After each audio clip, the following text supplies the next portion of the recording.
பகுதிகளே நமக்கு பயிற்சி கொடுப்பதற்காக ஒரு ஏற்பாடு செய்தார்கள். ஒவ்வொரு பகுதியில் இருக்கிற முற்போக்கு விவசாயிகளை இணைத்து அவர்களை எல்லாம் அவர்களுக்கு பயிற்சி நிபுணர்களை கொண்டு மண் பரிசோதனை, நீர் பரிசோதனை, நில மேம்பாடு, பயிர் மேம்பாடு, பயிர் பாதுகாப்பு போன்றவற்றிலே பயிற்சி அளித்து அந்த 20 பயிற்சியாளர்களை கிராமங்களுக்கு அனுப்பி வல்லுநர்கள், ஆராய்ச்சியாளர்கள் கண்டுபிடிக்கிற டிஎன்இ போன்ற உயர் நிறுவனங்கள் கண்டுபிடிக்கின்ற ஆராய்ச்சிகளை இந்த 20 விவசாயிகளுடன் கலந்து பேசி அந்த 20 விவசாயிகள் கீழ்நிலையில் இருக்கக்கூடிய கிராமத்தில் இருக்கக்கூடிய அந்த விவசாயிகளோடு சேர்ந்து அந்த பாடங்களை இவர்கள் படித்து அதை பயனடைந்தார்கள். இதை தெரிந்து கொண்டு கனடா நாட்டினுடைய கோல் நிறுவனம் இந்த பகுதியிலே தொழில்நுட்ப பயிற்சி அளிக்க இங்கே வந்தது. சுமார் 43 பயிர்களுக்கு இங்கே இருக்கின்ற இந்த பகுதியில் இருக்கின்ற விளைகின்ற பயிர்களுக்கு தொழில்நுட்பங்களை ஏற்பாடு செய்து அந்த சாகுபடி நுட்பங்களை ஒவ்வொரு பயிருக்கும் விதை முதல் அறுவடை வரை இருக்கின்ற தொழில்நுட்பங்களை ஒவ்வொரு காலகட்டத்துக்கும் தகுந்தவாறு அதை ஒரு விவசாயிகளோட அனுபவத்தில் கேட்டு பயிர் குறித்து பதிவு செய்து அதனை நிபுணர்களை கொண்டு ஆராய்ந்து அதில் இருக்கின்ற குறைகளை நிவர்த்தி செய்து அவற்றையெல்லாம் கையேடுகளாகவும் ஒளிநாடாக்களாகவும் புத்தகங்களாக வெளியிட்டு அதனை இந்த பகுதி மக்களுக்கு பயன்படுத்தும் வகையில் அந்த நிகழ்வு நடந்தது. அதன் பின்பு ஒரு 3000 பயிற்சி நாட்களின் மூலமாக உயிர் உரம் பற்றியும் மலைப்பயிர்களுக்கு தேவையான பயிர் தொழில்நுட்பம் பற்றியும் செய்யப்பட்டது. 2002-2003 ஆத்தூர் பக்கத்தில் இருக்கிற ஆத்தூர் வட்டாரத்தை சேர்ந்த வண்ணம்பட்டி பகுதியிலும் ஒட்டஞ்சத்திரம் பகுதியிலும் 1500 நாட்களுக்கு அந்த பயிற்சிகள் நடத்தப்பட்டது. அதன் பின்பு குழுமை என்கின்ற ஒரு அமைப்பை சிறு பெண்கள் மகளிர் அமைப்பை ஏற்படுத்தி சிறு குழுக்களாக அவர்கள் இருந்த ஒருங்கிணைத்து குழுமையம் என்ற ஒரு அமைப்பை ஏற்படுத்தி அதுவும் அங்கே கன்னிவாடியிலே இந்த நிறுவனத்தின் சார்பாக துவக்கப்பட்டது. அது இன்றைக்கு வளர்ந்து கிட்டத்தட்ட 150-200 குழுக்களாகி 2000 மகளிர் சுய உதவி குழுக்களாக உருவாகி இன்றைக்கு மிகச் சிறப்பாக தர்மத்தைப்பட்டி நடத்தி கொண்டிருக்காது. அது எங்கள் சிஸ்டர் கன்சர்ன் சொல்ல எங்கள் கூட பிறந்த உடன் பிறந்த தங்கச்சின்னு கூட வச்சுக்கலாம். அது இங்கிருந்து பிரிந்த இன்றைக்கு எங்களை விட சிறப்பாக செய்து கொண்டிருக்கிறார்கள். அதற்கு அடுத்து 2002 செய்திச்சோலை என்கின்ற ஒரு இலவச பதிப்பை இங்கே விவசாயிகளாக சேர்ந்து நிபுணர்களுடன் கலந்து அரசு திட்டங்கள், நிபுணர்களுடைய கருத்துக்கள் இதை அச்சிட்டு 2000 பிரதிகள் இலவசமாக இந்த பகுதியிலே விநியோகித்துக் கொண்டிருக்கிறோம். இன்று வரை மிகச் சிறப்பாக நடந்து கொண்டிருக்கிறது.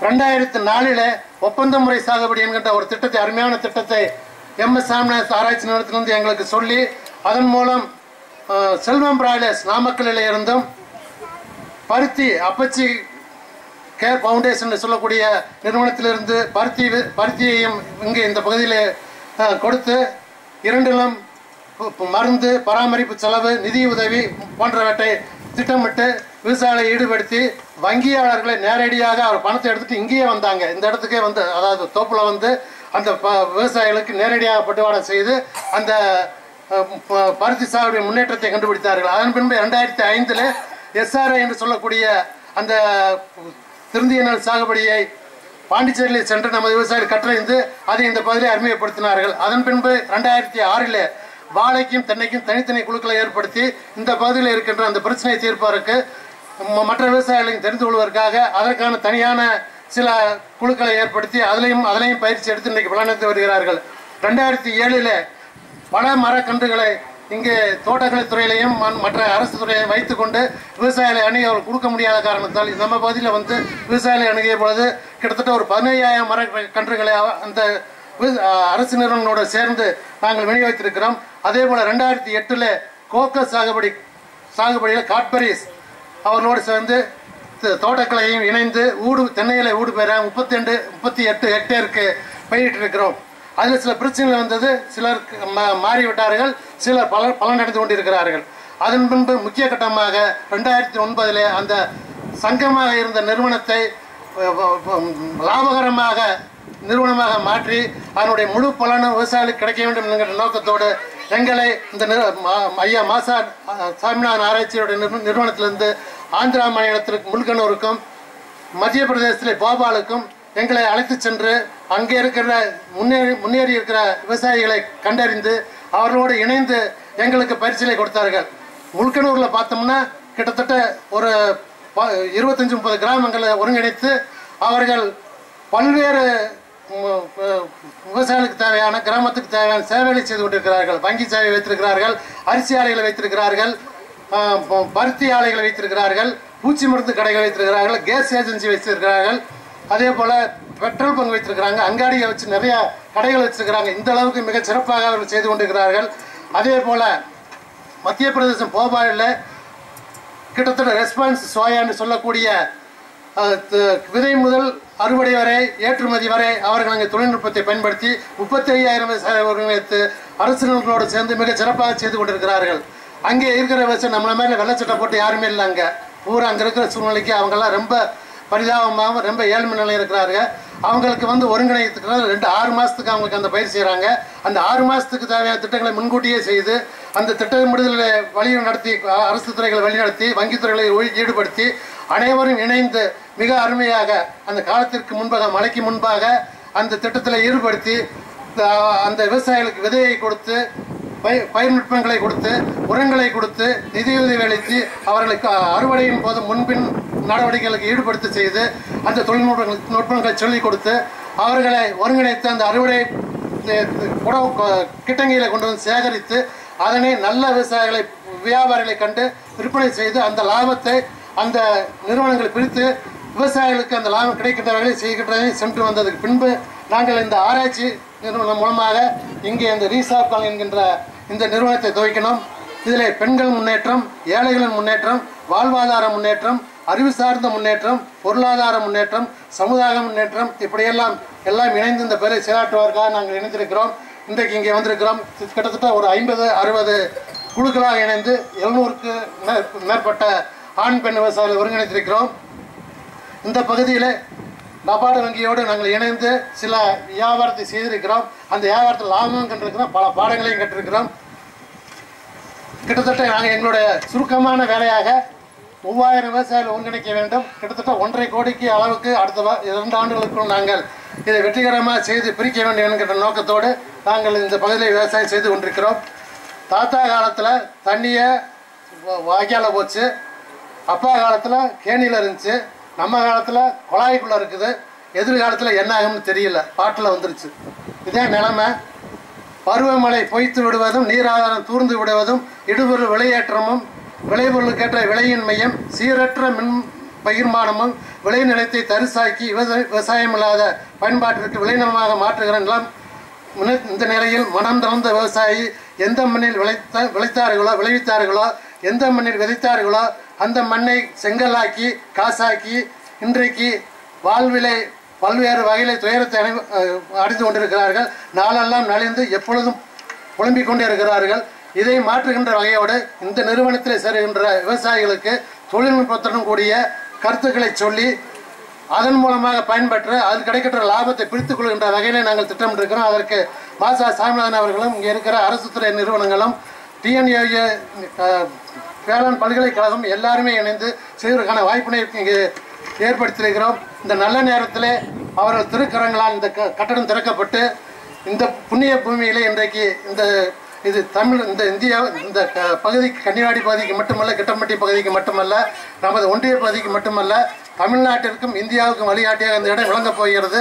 இந்த பகுதி மென்மேலும் வளரவும் இங்கே இருக்கிற விவசாயிகள் மென்மேலும் உயரவும் ஐயா அவர்கள் நன்கு எங்களுக்கு வழிகாட்டி மேலும் நீண்ட நாளுக்கு இங்கே இருந்து அடுத்த முறை வரும்போது நாம் எல்லாம் 1.5 கோடியை தாண்டி 5000 விவசாயியோடு இங்கே ஒருங்கிணைந்து எங்களை வரவேற்பேன்னு சொல்லி வாய்ப்புக்கு நன்றி எடுத்து நன்றி, வணக்கம்.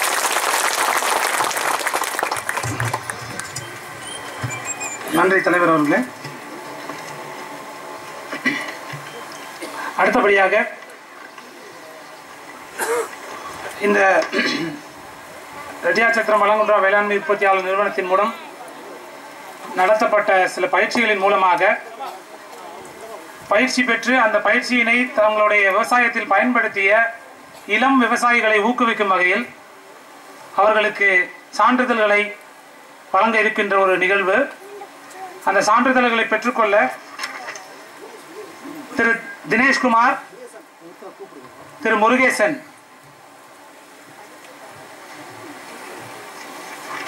நம்முடைய ஜாயிண்ட் டைரக்டர் ஆஃப் அக்ரிகல்ச்சர் அவர்களை திரு முருகேசன் அவர்களுக்கு சிறந்த இளம் விவசாயி என பாராட்டு சான்றிதழ் வழங்கும்படி கேட்டுக்கொள்கிறேன்.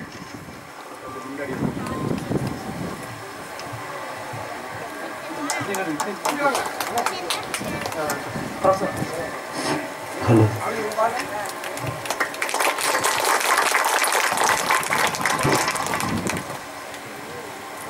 தினேஷ்குமார்.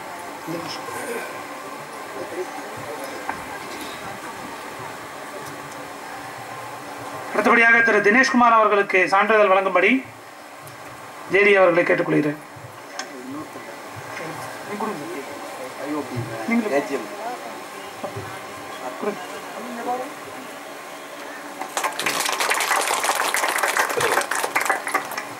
அடுத்தபடியாக திரு பூங்குடி அவர்களுக்கு சான்றிதழ் வழங்கும்படி பேராசிரியர் அவர்களை கேட்டுக்கொள்கிறேன்.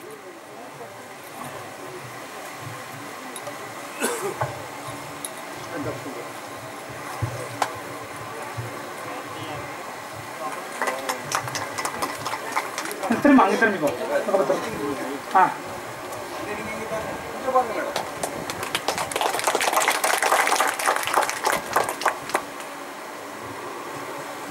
திருமதி கென்யூட் ராஜ்மேரி அவர்களுக்கு சான்றிதழ் வழங்கும்படி கேட்டுக்கொள்கிறேன். இடி அவர்கள் வழங்கும்படி கேட்டுக்கொள்கிறேன்.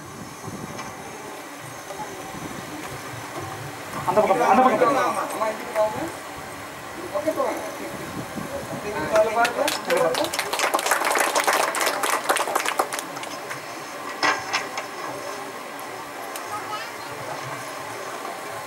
வாழ்த்துறைக்கான நேரம் இது. வாழ்த்துறை வழங்க நமது திண்டுக்கல் மாவட்ட வேளாண்மை இணை இயக்குனர் திரு சம்பத்குமார் அவர்களை வேலைக்கு அழைக்கிறேன்.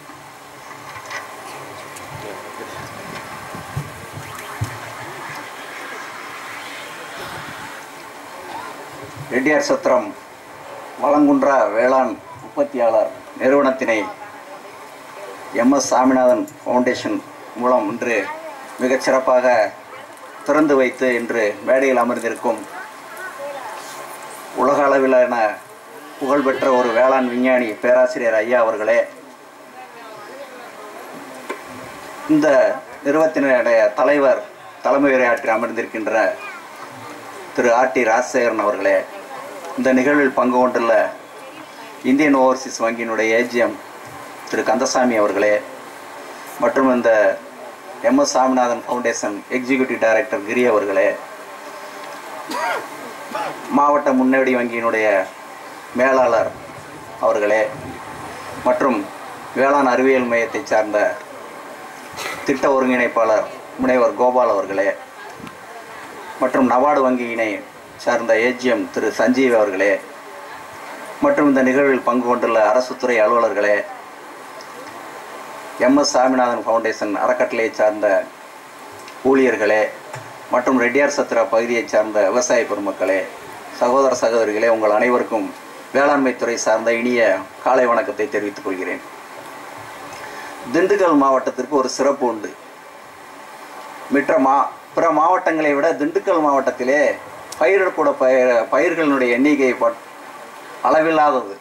வேளாண்மை துறையாகட்டும், வேளாண்மை துறையிலுடைய நெல், சிறுதானியங்கள், பயறு வகைகள், எண்ணெய் வித்து பயிர்கள், மொத்தம் அனைத்து பயிர்களும் இந்த மாவட்டத்தில் சாகுபடியாகின்றன. இது தவிர தோட்டக்கலை பயிர்களான மா, சப்போட்டா, நெல்லி போன்ற பல வகைகள், முக்கணிகள், வாழை, பலா, இது போன்ற அனைத்து விவசாயத்திலும் எல்லா பயிர்களும் இந்த மாவட்டத்தில் பயிராகிறது. இது போக மலை பயிர்கள், மலை காய்கறி பயிர்கள் பார்த்தீங்கன்னா கொடைக்கானலில் அந்த மாதிரி ஒரு சாகுபடி நடந்துட்டுருக்கு. இது போக தாண்டிக்குடி மலையில் பார்த்தீங்கன்னா காஃபி பயிர் இருக்குது, காஃபி பயிராகிட்டு இருக்கு. இது போக அந்த மிளகு போன்ற வாசனை பயிர்களும் பயிராகி கொண்டு இருக்கிறது. இப்படிப்பட்ட ஒரு சிறப்பு வாய்ந்த ஒரு மாவட்டத்தில் இன்னும் சிறப்பு சேர்ப்பதற்கு இந்த MS சாமிநாதன் ஃபவுண்டேஷன் அறக்கட்டளை இந்த மாவட்டத்தை தேர்வு செஞ்சு அதனுடைய பணிகள் மிகச்சிறப்பாக நடைபெற்று கொண்டிருக்கிறது. எங்கள் துறை சார்ந்து எந்தெந்த பயிற்சி நடைபெறுதோ அந்த இடங்களிலெல்லாம் பார்த்தீங்கன்னா அந்த சாமிநாதன் ஃபவுண்டேஷன்லேருந்து ஒரு ஸ்டாஃப் எங்களுக்கு அவங்களுக்கெல்லாம் பயிற்சி கொடுத்துட்ருப்பாங்க. துறையோடு இணைந்து எல்லா துறையிலையும் இணைத்து விவசாயிகளுக்கு ஏதாவது செஞ்சுட்டே இருக்கணுன்ற நோக்கத்தை உண்மையிலே புனிதமான ஒரு நோக்கம். உண்மையிலே அவருடைய நாங்களாம் வேளாண்மை படிக்க ஒவ்வொரு மாணவனுக்கு அந்த காலத்துலேருந்தே ஐயாவுடைய படைப்புகளெல்லாம் நாங்கள் படிச்சிருக்கோம். அதன் மூலமாக தான் இன்றைக்கி இந்த அளவில் ஒரு இன்றைக்கி எனக்கெல்லாம் அவர் பக்கத்தில் உட்காந்து நான் இந்த ஒரு கூட்டத்தை நான் உட்காந்துருக்கேன்னா அது எனக்கு என் வாழ்க்கையில் ஒரு பெரிய புண்ணியமாக தான் கருதணும். காரணம் வந்து அவ்வளோ ஒரு சிறப்பான ஒரு சிறந்த தலை சிறந்த விஞ்ஞானி, இன்னைக்கு உலக அளவில் ஒரு புகழ்பெற்ற ஒரு விஞ்ஞானி அவர்கள் வந்து ஒரு சின்ன சின்ன கிராமங்களில் வந்து இந்த மாதிரி ஒரு நிறுவனத்தை வந்து நிறுவி விவசாயிகளுக்கு இந்த ஒரு வயதிலும் வந்து அவர் செய்கிறாருன்னா உண்மையில ஓய்வறியா உழைப்பாளின்னா அவரை சொல்லலாம். காரணம் வந்து இன்னைக்கு ஒவ்வொரு திட்டத்திலையும் இந்த வளங்குன்றான்ற ஒரு வார்த்தை வந்து ரொம்ப அருமையான ஒரு வார்த்தை, சஸ்டைனபிலிட்டின்னு சொல்லுவாங்க ஆங்கிலத்தில். காரணம் வந்து இன்னைக்கு ஒரு சில திட்டங்கள், அரசனுடைய நிறைய திட்டங்கள் பார்த்தீங்கன்னா வந்துட்டே இருக்கும், ஆனால் அது பக்கம் காணாமல் போயிட்டே இருக்கும் ஒரு பக்கம். அது மாதிரி இல்லாமல் விவசாயிகளுக்கு முதல்ல வந்து அது விவசாயிகளுக்கு வந்து முக்கியமாக அந்த மண்ணு தான் வந்து இன்னைக்கு சோறு இல்லாமல் சித்திரம் வரைய முடியாது. இன்னைக்கு வந்து மண்ணு தான் வந்து விவசாயிகளுக்கு வந்து ரொம்ப அடிப்படை. இன்னைக்கு அவர் தலைவர் பேசிகிட்டு இருக்கும்போது சொன்னார், எங்கள் தாத்தா காலத்தில் ஆற்றுல தண்ணி போயிட்டு இருந்துச்சு, அப்புறம் எங்கள் அப்பா காலத்தில் வந்து கிணத்துல இருந்துச்சு, இன்றைக்கி தண்ணி வந்து பாட்டிலுக்குள்ளேயும் போருக்குள்ளேயும் போயிடுச்சின்னு சொல்லி இந்த அளவில் வந்து இயற்கையில் வந்து நிறைய மாற்றங்கள், அதுக்கு வந்து மனிதனால் படைக்கப்பட்ட நிறைய செயற்கையினால் கூட நம்ம காடுகள்லாம் அழிச்சிட்டே வந்துட்டோம். இன்றைக்கி வந்து மழையினுடைய அளவு குறைஞ்சிட்டே போகுது. ஒரு எராட்டிக்ஸ், அதாவது ஒரு மழை வந்து இன்றைக்கி பெய்யக்கூடிய இது வந்து வருஷத்துக்கு வருஷம் வந்து நிறைய மாற்றங்கள், அதில் வந்து சரியான ஒரு இது இல்லை. இந்த வருடமெல்லாம் பார்த்தீங்கன்னா சென்றாண்டு பார்த்தீங்கன்னா தென்மேற்கு பருவமழை பொய்த்து விட்டது. வடகிழக்கு பருவமழைலாம் சொன்னாங்கன்னா ஆரம்ப கட்டத்தில் வந்து திண்டுக்கல் மாவட்டத்தில் ஆரம்பிக்கும் போது என்ன சொன்னாங்கன்னா கிடைக்கக்கூடிய 455 மில்லிமீட்டரில் வந்து 504 mm கிடைக்கும்னு சொல்லி வானிலை ஆராய்ச்சியாளர்கள்லாம் ஒரு கணக்கு சொல்லி ப்ரெடிக்ட் பண்ணி சொன்னாங்க. ஆனால் பார்த்தீங்கன்னா அந்த மழை வந்து பொய்த்து விட்டது. காரணம் வந்து நம்ம நாட்டில் வந்து இன்னும் வந்து அந்த ஆராய்ச்சியாளர்கள் வந்து மழையினுடைய இதை வந்து சரியாக கணக்கு முடியும். இதே இது மேலை நாடுகள்லாம் பார்த்தீங்கன்னா 11 மணிக்கு மழை பெய்யும், இன்றைக்கி ஃப்ளைட் டேக் ஆஃப் ஆகாதுன்னு சொன்னாங்கன்னா கரெக்டாக நடக்கும். காரணம் வந்து நம்ம நாட்டினுடைய நம்ம இருக்கிற இதை வச்சு நம்ம வந்து இன்னும் அந்த அளவுக்கு இல்லை. அதுலேயுமே பார்த்தீங்கன்னா ஒரு சென்ற மாதம் வந்து இந்த சாமிநாதன் ஃபவுண்டேஷன் ட்ரஸ்ட்லேருந்து வந்து ஒரு நிகழ்வு நடந்தது. அந்த வானிலை ஆராய்ச்சி சம்மந்தப்பட்ட ஒரு இது வந்து ஸ்டேக் ஹோல்டராக கூட நான் அதில் கூட கலந்துக்கிட்டு